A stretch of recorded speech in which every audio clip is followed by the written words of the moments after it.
Bienvenidos al Road to EDC de la Magazine. El día de hoy nos acompaña Nitepunk, un DJ que dejó todo atrás en su natal Georgia para llegar a Estados Unidos y convertirse en uno de los principales exponentes de la escena underground de Brooklyn. Hoy, su sonido dubstep le ha dado la vuelta al mundo.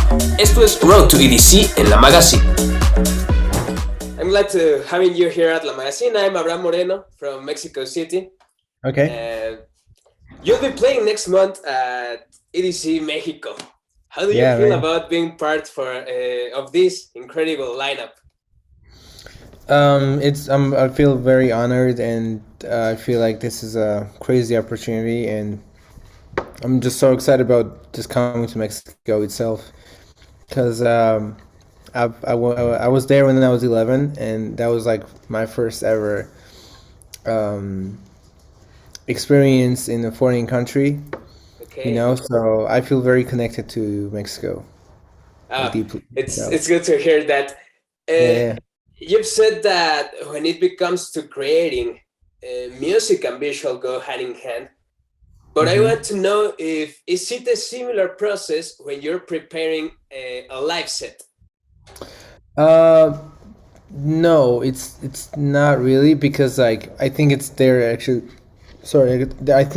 very different, because like when you're working on a song, you know, there's just so much goes into your head. You know, you battle with ideas, you get excited about ideas, you think about life, you think about yesterday, you think about just so many random stuff while also creating, you know, and you're just completely zoned out. But when you're getting ready for the show, you're making your set, I think it is very dedicated to just like a perfect 1 hour energy blast, and how it's gonna translate, and you just like see people going crazy, and you're almost like at the show already when you're working on the set, so you get the same feelings as being at the festival and seeing all these people. It's like it's a different experience. Yeah, you think a lot on the people that is going to be on your set.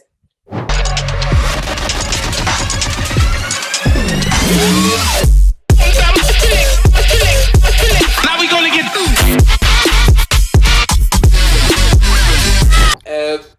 nowadays your dubstep, it's insane. But Thank you. How was the first time that you listened to it? Because I know that it was like a crazy experience.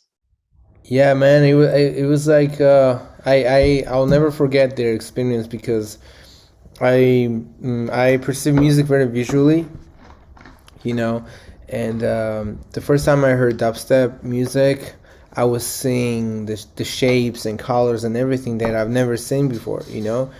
It was like gray and metallic and red. I've seen crazy lights, just like all these insane things in my head. I was like, what is this? Because it didn't sound like a song, it didn't sound just a beat, it didn't sound like anything else, you know. It was just like a growls and aggression and something so cool and so cyber and high tech about it, you know. I was like, this is insane.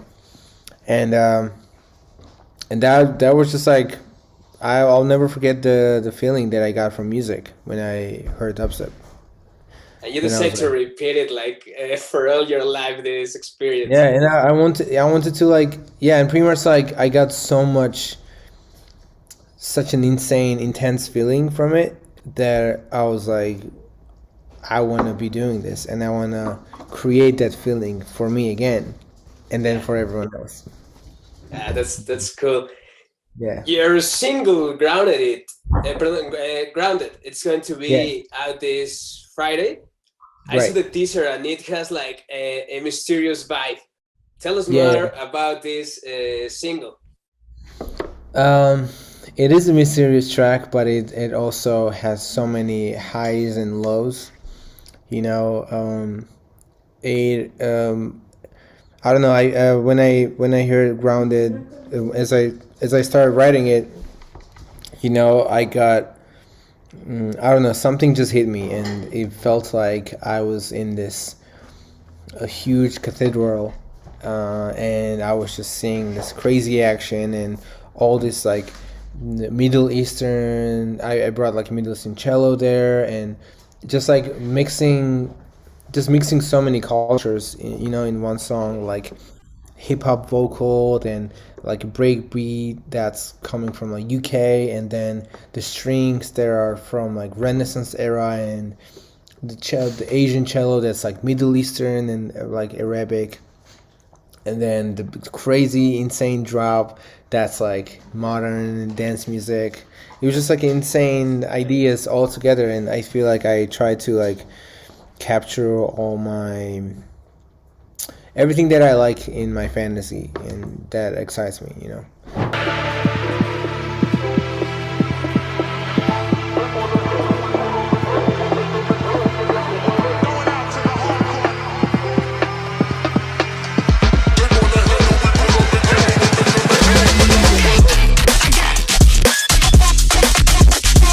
Yeah, you have like a lot of influences yeah, from yeah, the for whole sure. world.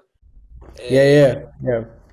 could you share with us some of them, like some specific artists or some countries? I think I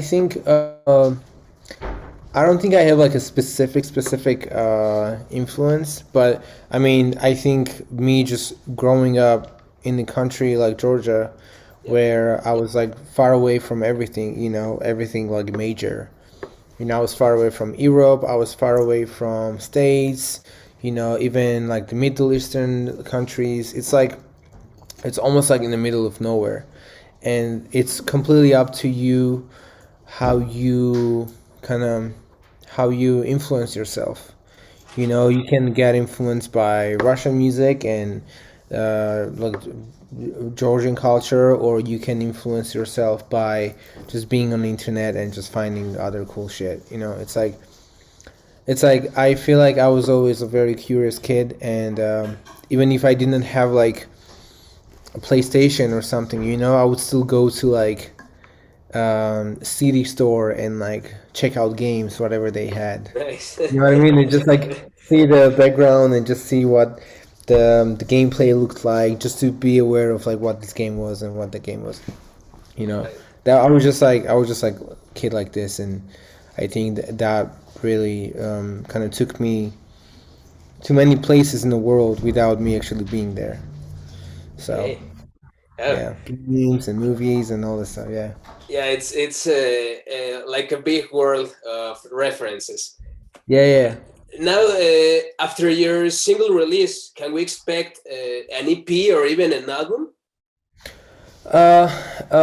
So I think I'm announcing this for the first time that I Okay. said I was gonna do an album, and right now I'm thinking about like delaying it a little bit, and maybe doing like an EP, because with the album I have lots of tracks there that I really want them to be presented to people in a very special moment, and maybe a little later in the future. I want to do something very special with it because it's not gonna be just dance music. There's gonna be like lots of other things that will kind of express what I'm doing besides just crazy music, you know. So Well, yeah. we're going to be expecting. EMPO is a very important electronic music media here in Mexico and Latin America. And Okay. they put you as one of the best music artists that will have like a breakthrough this 2022. Now Oh, you're playing in Mexico. Do you have that's any plans insane. to increase your Latin audience? I mean, that's just so crazy for me to hear, honestly, because like I don't hear those kind of things, and sometimes I have a feeling that no one really listens to me. It's just like I feel like that's just like feeling that every artist has, every creator. But I think I don't really think about like growing my audience like that, like to do a plan, to have like a plan. I think I think being in Mexico and just sharing my music with people will do its thing, and but like I definitely want to like travel to as many places as possible, and besides EDC Mexico, I want to just like come to Mexico and like do crazy shows and check out every other city and just have that same circle as I did when I was like 11, maybe. I don't know. Yeah. I want to check out so many new places of the world and just play my music. Nice. Well, I think you're gonna have a very cool crowd at EDC on your I stage. believe so. Thank you so much for your time, Nitepunk. Road to EDC en la magazine.